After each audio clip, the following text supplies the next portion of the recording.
This video previews the 2020 season for the Denver Broncos, with a little touch of statistics sprinkled here and there, since this is my specialty as a Canadian professor. If this is your first time watching any of my videos, I'm Professor MJ. Nice to meet you, buddy.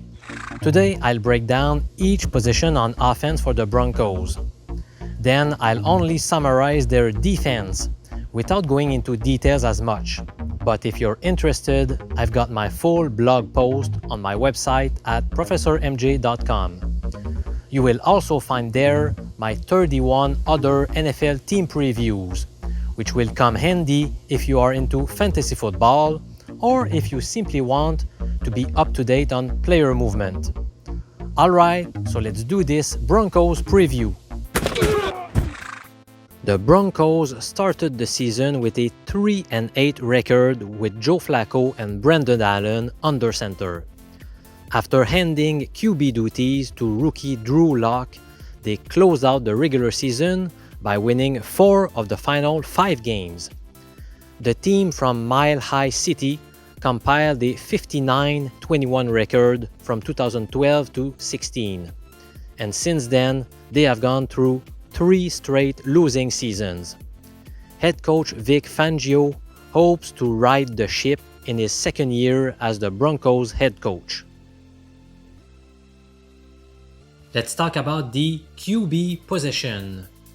Broncos fans have reasons to be optimistic. They might have found their franchise quarterback. Drew Lock started the last 5 games of the regular season, and he helped the team post a nice 4-1 record in that time frame. Prior to the 2019 draft, he was viewed as an erratic QB, since his play at Missouri was marred with turnovers. His arm strength was never questioned, but his accuracy was a source of concern. In his 5 NFL starts, he threw 7 TD passes versus 3 picks. He averaged 204 passing yards per game, and he also displayed an ability to run.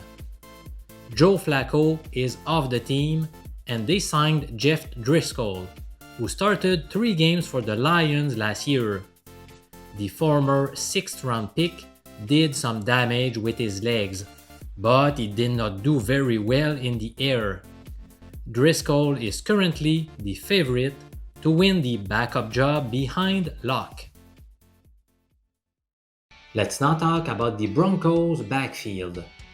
The Melvin Gordon signing was a bit of a head-scratcher, considering Phillip Lindsay and Royce Freeman had done a very fine job in the backfield last year. Gordon had a pretty bad 2019 season. His Pro Football Focus grade was 66, which made him the number 41 back out of 58 guys. When you look at the numbers, he was effective in only 1 season out of 5. He averaged 5.1 yards per rush in 2018 versus only 3.8 last year, 3.9 both in 2017 and 16, and a meager 3.5 in his rookie season. But he kept racking up TDs with the Chargers, which is why many people probably overrate him. As a comparison, Phillip Lindsay averaged 4.5 yards per carry last season, down from a whopping 5.4 the year before. And in both cases, he topped the 1,000 rushing yard mark. He has scored 16 rushing TDs over those 2 seasons. If I were him, I would be very upset over the Gordon signing. Royce Freeman accumulated close to 500 rushing yards, while also catching 43 balls last year.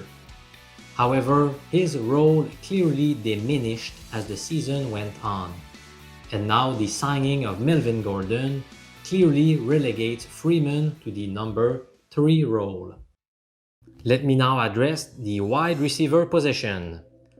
Outside of Courtland Sutton, the team was very thin at the position.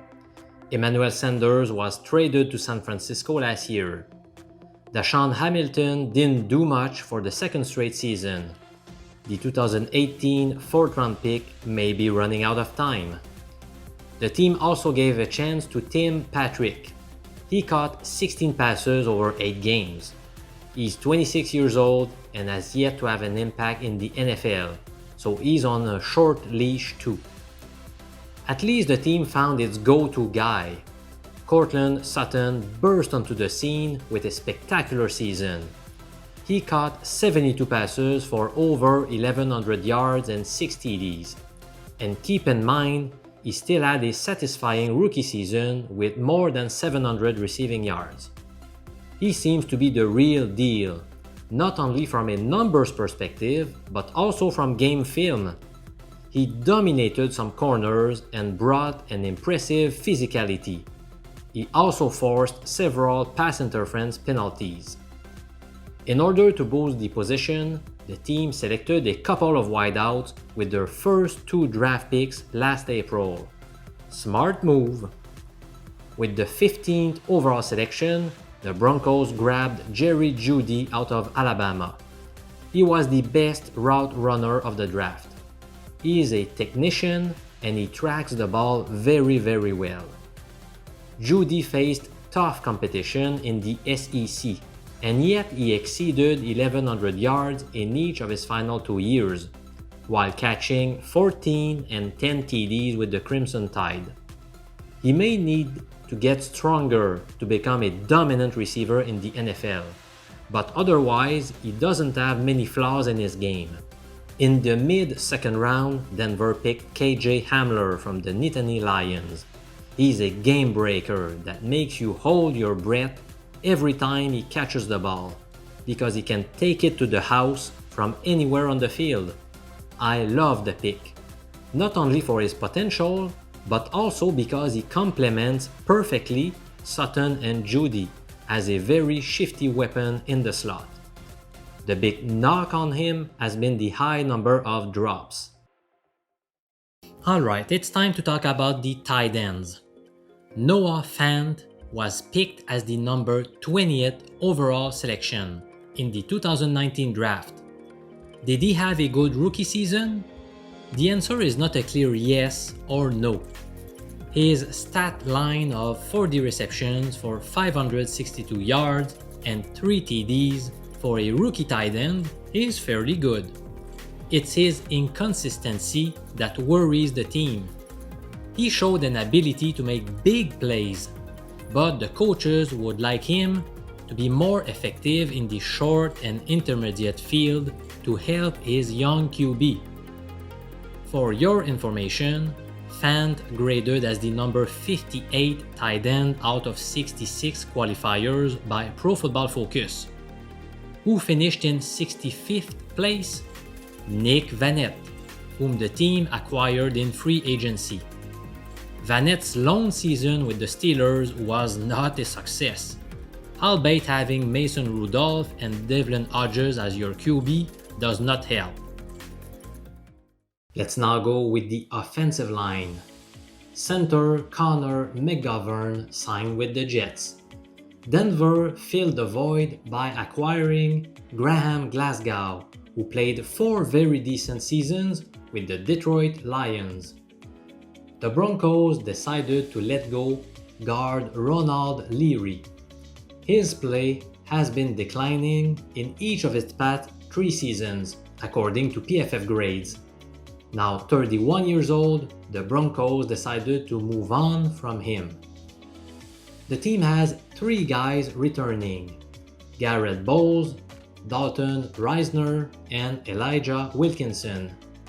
The performance of the rookie Risner was particularly encouraging. 3rd round pick Lloyd Cushenberry has a good shot to start right away in the NFL. He was a 2-year starting center for the LSU Tigers, so it's unclear whether he or Glasgow will be at the pivot, and the other one is likely to play right guard. Cushenberry has a great attitude, and he was a team captain. His size and athleticism are good, so he's likely to have a nice pro career. So let's summarize the 2020 outlook for the Broncos offense. Melvin Gordon was a sexy acquisition, but I don't believe the hype. He's not as good as what most people think. Also, the running back position did well last year with the Lindsay-Freeman duo. Will it really improve in 2020? I'm not sure. The team benefited from having Emmanuel Sanders for 7 games. He left a huge hole at the wide receiver number 2 position. However, the team drafted a couple of promising rookies, Jeudy and KJ Hamler. I like those acquisitions, but let's temper expectations. They might need some time to adjust to NFL speed. There's also a potential progression from Drew Lock, and perhaps Noah Fant too.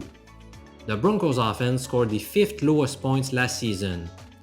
I believe the organization took big steps in order to improve this group, but the results may not come right away. Many core players are extremely young, which bodes well for the future.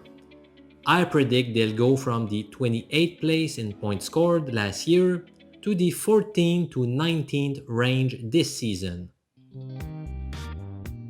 Let's preview Denver's 2020 defense. Well, let's compare the 2019 roster with this year's expected lineup. On the interior of the line, we observe a small upgrade, replacing Derek Wolfe with Jurrell Casey.